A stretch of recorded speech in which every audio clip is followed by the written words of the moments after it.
It's an ML Sports Take. We are here at Rosie's Corner on a Fish Friday. Make sure you stop on by, get the lunch or the dinner version. You get your french fries, coleslaw, and of course mac and cheese here at Rosie's Corner. A proud Platter supporter. Gift cards available. Try the Gold Fever wings, hot and cold subs. I'm grabbing a meatball bomber, and I just saw the basket of desserts. They've got it all, from cookies to brownies and everything in between.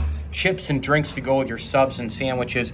It's all here at Rosie's Corner. They'll also deliver to you. They'll cater, and a heck of a lot more here at Rosie's Corner. Route 11 in Brewerton. Make sure you go get them on social media as well. So the Bills at number 30, they don't trade down. They don't trade up. They stay right where they are, and they get one of the guys who they gave a round 1 grade to in Maxwell Hairston, a cornerback out of Kentucky.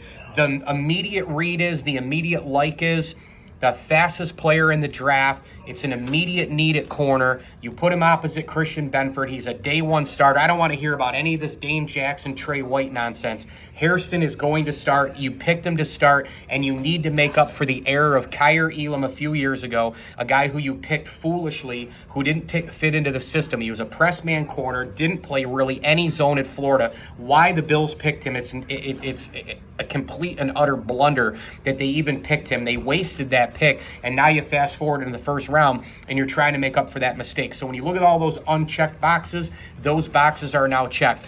The anti-Harrison people, the people who really critique this stuff, finding faults and all the rest, obviously he has a little bit of an issue tackling, and he's a little bit undersized. The Bills typically don't go with undersized corners and small, guys who can't really tackle. McDermott likes the go-get-em, ball hawk guy. They rely on turnovers, obviously. But wait a second, he can make up for some of that stuff because of his speed, his late speed, the pursue, not getting there initially. Let's say a guy blows by a little bit, he can go back and get him, and the play's not dead right at that moment. There's still that late closing speed to go back and get somebody if he's beaten on the initial step. This is a day 1 starter, a guy opposite Benford, and isn't it interesting how the Bills now try to get a really, really fast guy instead of a physical guy in all the physical traits and all the rest? Because Xavier Worthy is in Kansas City, a guy you allowed to go to Kansas City last year because you traded with the Chiefs. The Bills are constantly chasing the Kansas City Chiefs. It should drive you crazy if you're a Bills fan. Every little thing is chasing the Chiefs. Worthy going to the Chiefs creates this draft pick. That's one of my thoughts here. But the reality is the Bills needed a corner. They wanted a fast corner. You've got to get faster in the secondary anyway because the AFC is getting faster across the board. Bengals, Chiefs, Ravens, look at all these players all over the place. Jamar Chase, you have Higgins, you have Zay Flowers, you have a million guys all over the place who can run, Worthy and company, and of course, other AFC teams as well. So when you look at the immediate need, you look at the position, you look at value, you look at round 1 grade, you look at the speed, and you look at day 1 starter, combine all of that together, opposite Christian Benford, this position should surprise no one in the NFL draft for the Buffalo Bills. We'll see where they go from here. Obviously, they need D tackle, they need D end.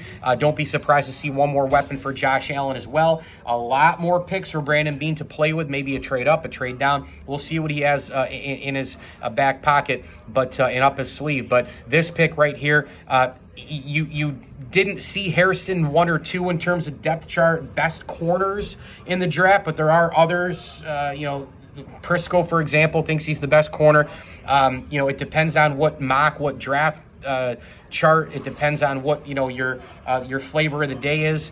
If you're an NFL draft analyst and all the rest, we know that a lot of this stuff is a crapshoot anyway. Hairston could be 3rd or 4th on some people's board. He could turn out to be the best corner because maybe it's about the fit. It's about playing, on a winning team. There are so many factors that go into it in terms of scheme and fit and support around you and coaching and all the rest. But as far as what the Buffalo Bills needed, wanted, checked off, all those sorts of things, the Bills get their guy at number 30 in Maxwell Hairston. Mike Lindsley with you here. It's an ML Sports Take. It's all brought to you by our good friends here at Rosie's Corner. Pizza, wings, hot and cold subs, and more. Today is a Fish Friday, so stop on by Route 11 in Brewerton. The lunch version, the dinner version, your coleslaw, your mac and cheese, and the french fries. Get it all together here at Rosie's Corner. And don't forget, dads and grads coming up as well.